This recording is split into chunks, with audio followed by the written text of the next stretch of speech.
রাতের অন্ধকারে গাড়ি ও হাতির শাবকের মুখোমুখি সংঘর্ষ, গুরুতর আহত হাতির শাবক। জানা যায়, ভোর রাতে রাজগঞ্জ ব্লকের মন্তরতারি গেট বাজার সংলগ্ন এলাকায় তিস্তা ক্যানেল রোডে হঠাৎই চলে আসে একটি হাতির শাবক। সেই সময় ক্যানেল রোডে চলছিল একাধিক গাড়ি ও ড্যাম্পার। তবে হঠাৎ হাতির শাবক রাস্তার মধ্যে চলে আসায় ড্যাম্পার চালক সজোরে ধাক্কা মারে হাতির শাবকটিকে। এমনটাই এলাকার মানুষের অনুমান। ধাক্কা খেয়ে রাস্তার পাশে ছিটকে পড়ে হাতির শাবকটি। এদিকে খবর পেয়ে ঘটনাস্থলে পৌঁছায় বেলাকোবার রেঞ্জের রেঞ্জার চিরঞ্জিত পাল। শাবকটিকে ঘটনাস্থল থেকে উদ্ধার করে শিলিগুড়ি বেঙ্গল সাফারি পার্কে নিয়ে যায় তারা। সেখানে চলছে তার চিকিৎসা। এ বিষয়ে বৈকণ্ঠপুর ফরেস্টের এডিএফও মঞ্জুলা তির্কিকে ফোন করা হলে তিনি জানান, ভোররাতের ঘটনায় হাতির শাবকটিকে এখন চিকিৎসার জন্য নিয়ে যাওয়া হয়েছে শিলিগুড়ি সংলগ্ন বেঙ্গল সাফারিতে। সেখানে তার সুচিকিৎসার ব্যবস্থা করা হয়েছে। খুব দ্রুত সুস্থ হয়ে উঠবে বলে মনে করা হচ্ছে।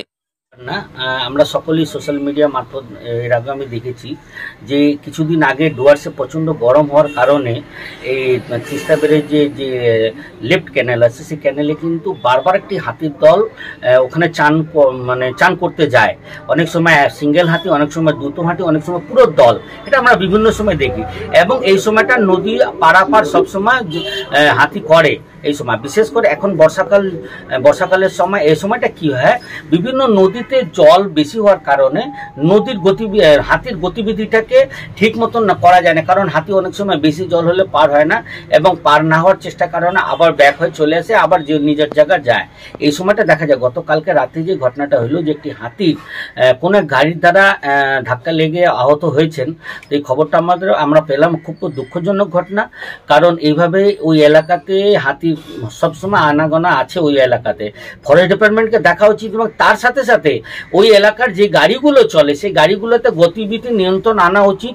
কারণ স্পিডটাকে একটু কমাইতে হবে। কারণ হাতির করিডোরগুলোকে আমরা বারবার পরিবেশপ্রেমী একটাই কথা বলি, হাতির করিডোরে গতিবিধিটাকে নিয়ন্ত্রণ রাখা হয়। কিন্তু কিছু মানুষ আইনকে বুড়ো আঙ্গুল দেখিয়ে তারা গাড়ি নিয়ন্ত্রণ না করে দিয়ে তারা হাই স্পিডে গাড়ি চলে। এর জন্য আজকে এই হাতিটার অ্যাক্সিডেন্ট। এখানে কিন্তু মানুষের অ্যাক্সিডেন্ট হতে পারে বা ওনাদেরও ক্ষতি হতে পারে। তার জন্য আমরা চাই অবিলম্বে ওই হাতির করিডোরগুলোকে নিয়ন্ত্রণ, গাড়ির স্পিডটাকে নিয়ন্ত্রণ আনতে হবে এবং তার সাথে সাথে ফরেস্ট ডিপার্টমেন্টকে হাতির করিডোর এরিয়াগুলোতে অবজার্ভ করা উচিত। কোন কোন এরিয়াতে হাতি যাতায়াত করছে সেটা মানুষকে দেখা উচিত, ফরেস্ট ডিপার্টমেন্টকে দেখা উচিত।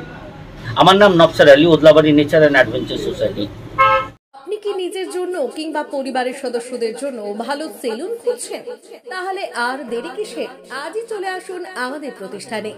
উন্নত মানের পরিষেবা পৌঁছে দিতে মাথাভাঙা শহরে এই প্রথম হাজির উন্নত মানের salon translate professional, the ultimate salon destination for ladies and gents. আমাদের এখানে যত্ন সহকারে ছেলেদের হেয়ার কাট, মেয়েদের হেয়ার কাট সহ পার্লারের সমস্ত ধরনের কাজ করা হয়ে থাকে। Special service, hair straightening, hair smoothing, keratin, botox, facial অতি যত্ন সহকারে করা হয়। এছাড়াও আমাদের এখানে পাবেন pedicure, wax, bleach, threading, eyebrow, hair spa, hair colour, oil ম্যাসাজের মতো পরিষেবাগুলি। সেই সাথে রয়েছে দুর্দান্ত অফার। তাই দুর্দান্ত অফারের সুবিধা নিতে আজই চলে আসুন আমাদের প্রতিষ্ঠানে কিংবা যোগাযোগ করুন আমাদের সাথে। আমাদের ঠিকানা মাথাভাঙা থানাপাড়া রোড এবং পচাগড় সুজুকি শোরুমের পাশে। আমাদের মোবাইল নম্বর 9932232777।